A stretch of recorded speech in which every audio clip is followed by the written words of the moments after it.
Yan, tapos na tayo sa pag-ihaw. So, ito yung ihawan area nila guys sa labas.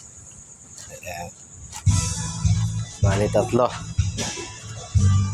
Bali, yun yung pina-accommodation nila guys. May tatlong swimming pool sa unahan, dalas sa gitna yan dito, pambata. Ayun yung accommodation nila hanggang second floor. Yan, fully air conditioning. Ayun yung sa mga lifeguard nila guys. Ayan.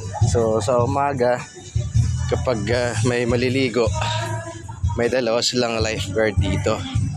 So may nakalagay na red signal. Ayan, so isipin yan, hindi pa pwede maligo kasi malakas ang alon dyan sa dagat. So delikado kasi malakas yung current niya pababa.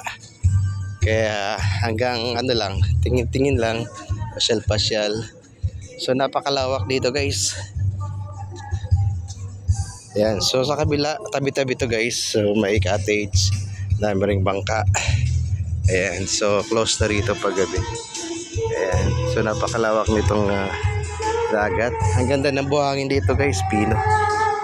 Ayan. So may palaruan din dito. Ayan, kung gusto tumalon-talon. Ayan.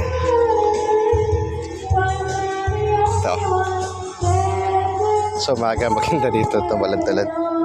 Ayan, so dito tayo ngayon sa The Aquamarine Beach House. Yan, dito sa Zambales. Ayan guys.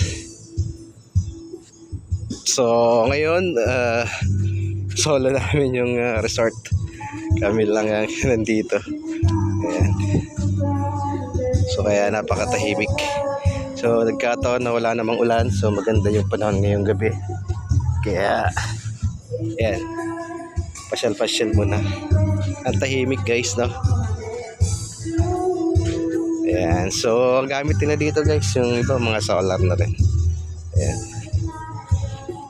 Okay guys, mamaya naman sunod na upload natin. Thank you for watching.